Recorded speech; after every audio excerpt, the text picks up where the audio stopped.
आईने के सामने खुद को देखिए। देखिए, खुद से ज़्यादा एनालिसिस आपका कोई नहीं कर सकता। पहले बात आती है जो अक्सर बच्चे पूछते हैं कि इंटरव्यू के लिए हम किस तरह की ड्रेस पहने। मुझे नहीं आ रहा, लेकिन आप हाइपोथेटिकल क्वेश्चंस में मना नहीं करिए, क्योंकि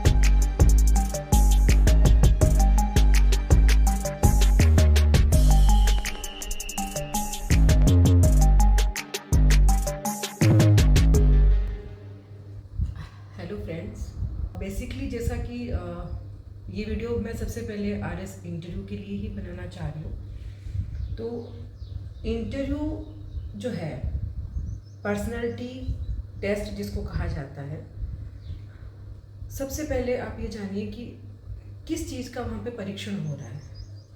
पर्सनालिटी क्या होती है?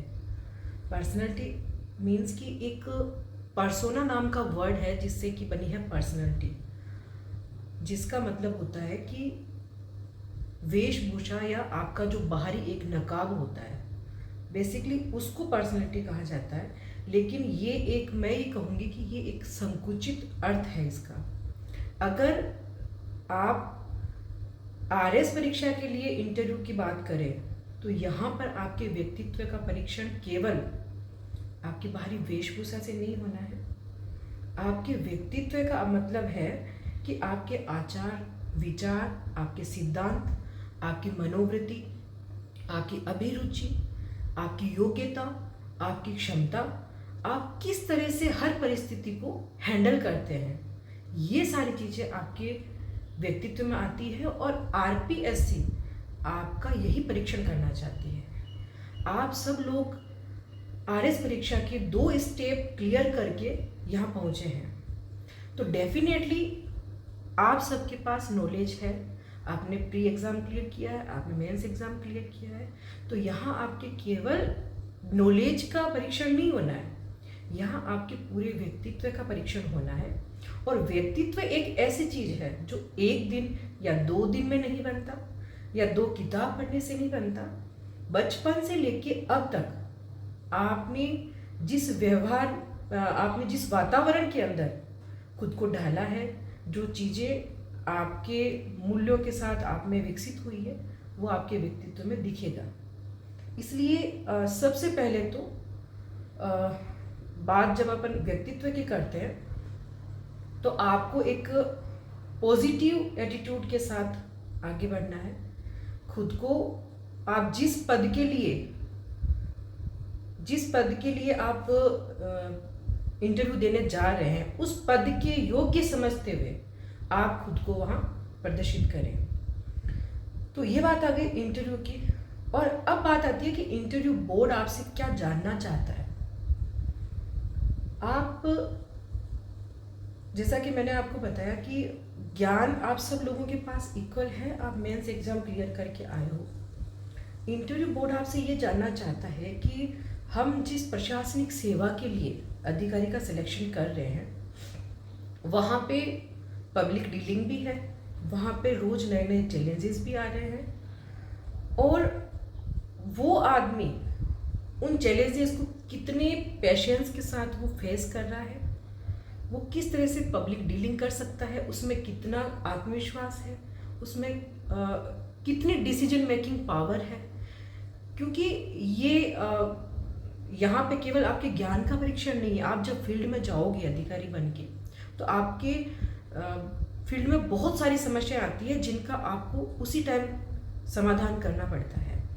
तो बेसिकली इंटरव्यू बोर्ड आपसे आपकी इन क्वालिटीज़ का परीक्षण करना चाहता है।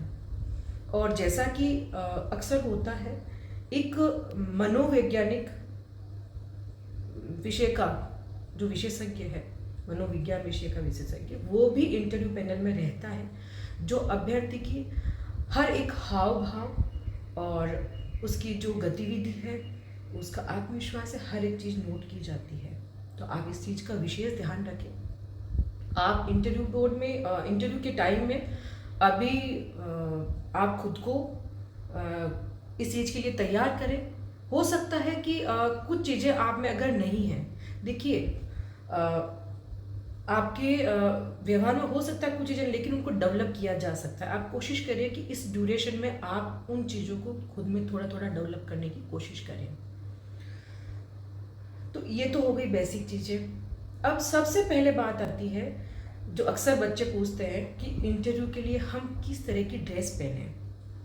तो मैं लड़के और लड़कियां दोनों के लिए बात करूंगी। सबसे पहले मैं लड़कियों के लिए बात करना चाहूँगी कि देखिए, वैसे तो साड़ी को सबसे सोबर माना जाता है, ठीक है।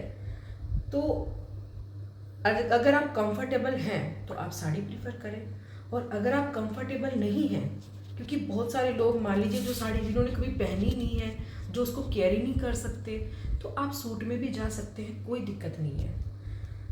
साड़ी आप ऐसे पहने कि कॉटन की हो, जिसमें कुछ भड़कीले कलर नहीं हो, सोबर कलर हो, और सूट भी आप इस तरह के पहने, इस तरह के कलर का चुनाव करें जो सौम्य दिखे, जो भड़कीले नहीं दिखे। इसी के साथ बात आती है एसेसरीज की। तो आप हेवी ज्वेलरी से बचे, हेवी मेकअप से बचे। आप सिंपल लाइट, अगर आपको मेकअप भी करना है, सिंपल लाइट मेकअप करिए। आप न्यूड कलर की लिपस्टिक लगा सकते हैं। आप हाथ में चूड़ियाँ अवॉइड करें। हाँ, आप एक कड़ा या चूड़ी कंगन पहन सकती हैं, वॉच पहन सकती हैं। आप अपने बालों को, अगर आपके छोटे बाल हैं आप खुले रख सकती है, और बड़े बाल हैं तो आपको बाल बांध लेने चाहिए, या आप एक सिंपल सा जूड़ा भी बना सकती हैं। इसके अलावा आप अपनी जो फुटवियर है, कोशिश करें कि बहुत ज़्यादा हील नहीं पहने, क्योंकि कई बार वो अनकंफर्टेबल हो जाती है।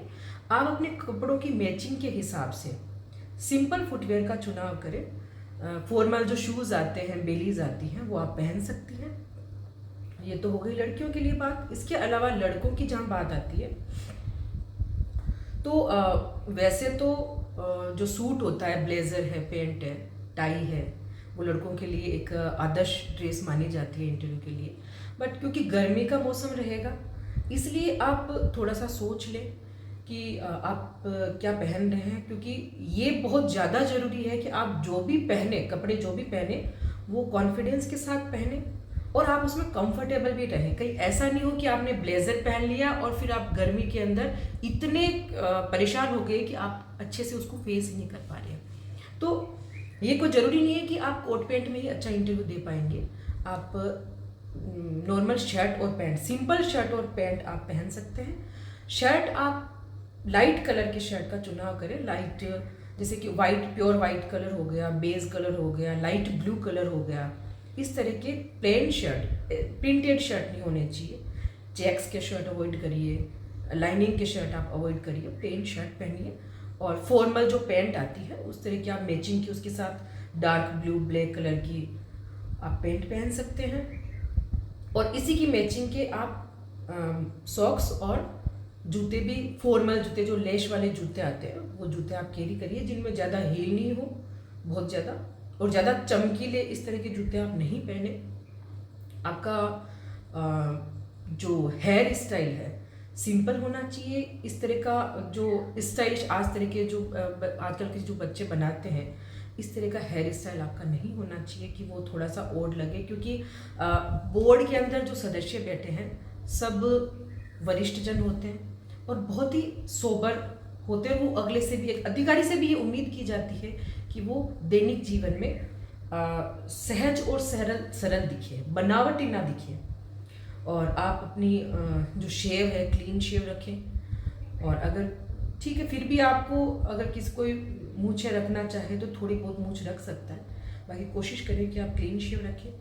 एक चीज़ का विशेष ध्यान रखें, चाहे लड़के हों चाहे लड़कियां हों, आप किसी तरह की धार्मिक जो चीज़ें पहनी जाती है, कुछ धागे हैं, मालाएं हैं, बहुत सारी अंगूठियां कैरी की जाती है, वो आप नहीं पहने तो ज़्यादा सही रहेगा। वैसे अपनी अपनी वो सोच है, वो कोई वो नहीं है, आप नहीं पहन सकते, लेकिन नहीं पहने तो भी ठीक है। तो ये तो हो गई बात आपके ड्रेस कोड की। फिर इसके बाद आती है इंटरव्यू में आपका प्रेजेंटेशन। आप इंटरव्यू की प्रैक्टिस कैसे करें? सबसे पहले आप खुद को आईने के सामने रखकर खुद से बात करें। आपके जो हाथों के एक्सप्रेशन है, आपकी आंखों के जो एक्सप्रेशन है, आप कैसे बात कर रहे हैं, ये आप सब आईने के सामने खुद को देखिए। देखिए, खुद से ज़्यादा एनालिसिस आपका कोई नहीं कर सकता। तो इससे दो चीज़ें होगी। पहली चीज़, आपका कॉन्फिडेंस बढ़ेगा। दूसरी चीज़ कि आप अपना एनालिसिस कर पाओगे कि आप में कहाँ कहाँ कमियां हैं। ये चीज़ तो आप अभी से डाल लीजिए। दूसरी चीज़ ये कि जब आप इंटरव्यू देने जाते हैं तो आपको कुछ टाइम के लिए रूम के बाहर बिठाया जाता है, ठीक है। इस दौरान आपको किसी भी तरह की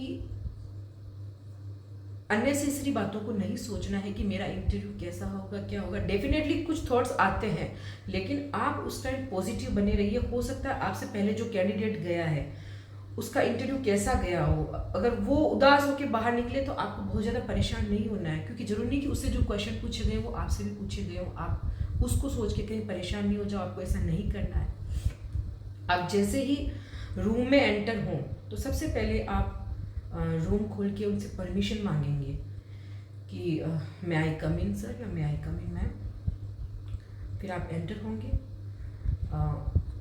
ये आप ध्यान रखेंगे कि बोर्ड जो है आपका, इंटरव्यू बोर्ड के जो चेयरमैन हैं, अगर महिला अधिकारी हैं तो आप उनको मैम कहेंगे, अदरवाइज आप उनको सर से संबोधित करेंगे। फिर आपको उनके सामने खड़े होकर उनको आपको गुड मॉर्निंग, आपका जो भी, या गुड आफ्टरनून, आपका जो टाइमिंग शेड्यूल है उसके अकॉर्डिंग आप उनको विश करेंगे। वो जब आपको कहें कि आप बैठिए तब आपको बैठना है। ध्यान रखें इस दौरान जो कुर्सी है उसकी बहुत ज़्यादा आवाज़ नहीं आए, एकदम बिल्कुल शांत तरीके से आपको बैठना है, बिल्कुल किसी भी तरह की नर्वसनेस नहीं दिखाते हुए। इसके बाद जब आपका इंटरव्यू शुरू होता है तो इंटरव्यू में लगभग 4 या 5 लोग होते हैं। आप जब भी जवाब दें तो ध्यान रखिए कि आप आई कांटेक्ट बनाए हुए रखें। पहली चीज, जिन मेंबर ने आपसे सवाल किया है आप बिल्कुल उनसे तो आई कांटेक्ट बनाना ही है आपको।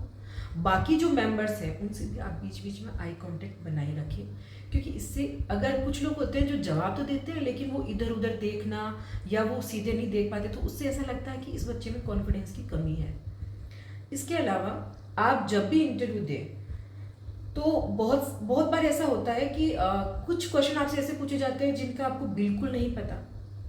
तो ऐसी स्थिति में आप उनसे बिल्कुल सॉरी बोल सकते हैं कि सर सॉरी, मुझे इसके बारे में नहीं पता। अगर आप इस टाइम आपको आंसर नहीं पता और आप उठपटांग कुछ भी जवाब दे रहे हैं, वो चीज़ ज़्यादा नेगेटिव है।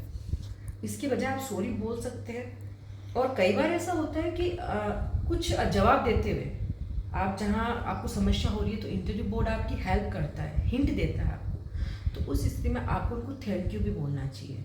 थैंक यू सर या थैंक यू मैम। सॉरी बोलने में कोई दिक्कत नहीं है। ऐसा नहीं है कि सॉरी बोलने से आपके कहीं नंबर कट रहे हैं। एक चीज़ ध्यान रखिए, इंटरव्यू आपके ज्ञान का परीक्षण नहीं है, आपके व्यक्तित्व का परीक्षण है। आप वो ये नहीं देखते कि 10 में से आपने कितने सवालों के सही जवाब दिए, क्योंकि हो सकता है कि वो उस बंदे को वो आंसर तो आ रहे हैं लेकिन उस टाइम पे वो जवाब नहीं दे पा रहा। वो ये देख रहे हैं कि ये बच्चा कितने कॉन्फिडेंस से उस सिचुएशन को हैंडल कर रहा है, वो ये चीज़ देखना चाहते हैं। दूसरी चीज़, हमेशा इंटरव्यू में विनम्र बने रहिए, शांत, सहज और विनम्र बने रहिए। कभी भी बोर्ड मेंबर से उलझने की कोशिश मत करिए। वो आपसे बहुत सीनियर हैं, वो आपसे बहुत अनुभवी हैं। वो अगर आप ये सोच रहे हैं कि नहीं, मैं बिल्कुल किसी को, कई बार ऐसा होता है कोई डिबेट छिड़ जाती है तो कुछ एरोगेंसी दिखा दी जाती है, आप ऐसा बिल्कुल नहीं करें। आप अपने आप को अपना सेल्फ कंट्रोल बनाए रखें। वो आपसे बहुत सीनियर है, अनुभवी भी। कई बार ऐसा होता है कि बोर्ड मेंबर जानबूझकर आपसे गलत क्वेश्चन करते हैं, तो ऐसी स्थिति में भी आपको सही जवाब देना है लेकिन विनम्रता के साथ देना है। कई बार कुछ ऐसे टॉपिक आ जाते हैं जैसे कि पॉलिटिकल इशू है या कुछ ऐसा टॉपिक छिड़ जाता है कि आपको लगता है कि नहीं, ये जो कह रहे हैं वो सही नहीं है, तो आप उसमें बीच का रास्ता निकाल के आपको जवाब देना है और बिल्कुल विनम्रता के साथ देना है। ये चीज़ आप ध्यान रखें। इसके अलावा आप जब भी बैठे, आप बोर्ड मेंबर्स के सामने बैठे तो कभी भी अपने जो हैंड मूवमेंट्स हैं उनको कंट्रोल रखें। उनके सामने इस तरह से हाथों को हिलाना, कुछ एग्जाम्पल देना, इस तरह की गतिविधियां ना करें। हमेशा अपने हाथों को कंट्रोल रूप में इस तरीके से रखें, या आप ऐसे भी बैठ सकते हैं। कभी भी इस तरह के मूवमेंट नहीं करें। और इसके बाद अब आपको इंटरव्यू के अंदर पढ़ना क्या क्या है, आपको बेसिकली क्या कंटेंट तैयार करना है। देखिए, मेरा ये मानना है कि इंटरव्यू आप खुद डिसाइड करते हैं कि किस तरीके से चलेगा। जी बिल्कुल, ये आप पे डिपेंड करता है कि आप इंटरव्यू किस दिशा में ले जाना चाहते हैं। आप सबसे पहले तो आपका डिटेल्ड एप्लीकेशन फॉर्म जो आपने भरा है, डेप में जो जानकारियाँ होती है लगभग उससे ही आपका इंटरव्यू शुरू होता है। आपसे पूछा जाता है कि आप अपने बारे में बताइए, या आप अपनी एजुकेशन कहाँ से हुई उसके बारे में बताइए।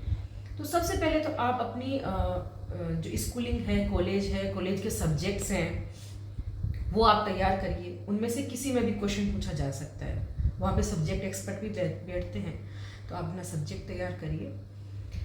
इसके बाद आपकी हॉबी का सवाल आता है, तो आपकी हॉबी से भी क्वेश्चन किया जा सकता है।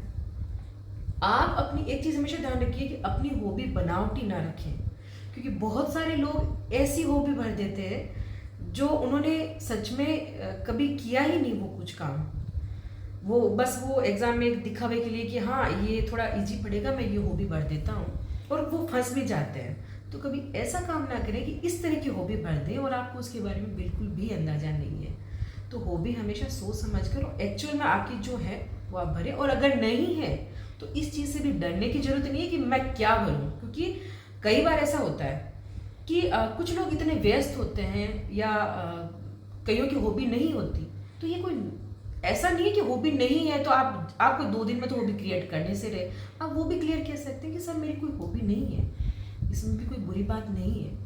क्योंकि कई बार कुछ लोग इतने पढ़ाकू होते हैं, वो पढ़ते रहते हैं, या कोई अपने जॉब में इतना बिजी होता है कि उसके पास इतना टाइम नहीं होता कि वो हॉबी के लिए टाइम निकाले।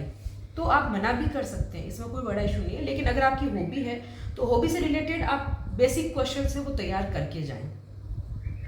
फिर इसके अलावा आप अपना होम टाउन, होम डिस्ट्रिक्ट ये तैयार करें। उसकी जो भी ज्योग्राफिकल, कल्चरल, इकोनॉमिकल जो स्पेसिफिकेशन है वो आपको ध्यान में होना चाहिए। वहाँ की जो खास बातें हैं, चाहे वो टूरिज्म से रिलेटेड हो, चाहे वो कल्चरल हो, या कोई ऐसी पर्सनैलिटी हो जो वहाँ से बिलोंग करती हो, आपको उसके बारे में पता होना चाहिए।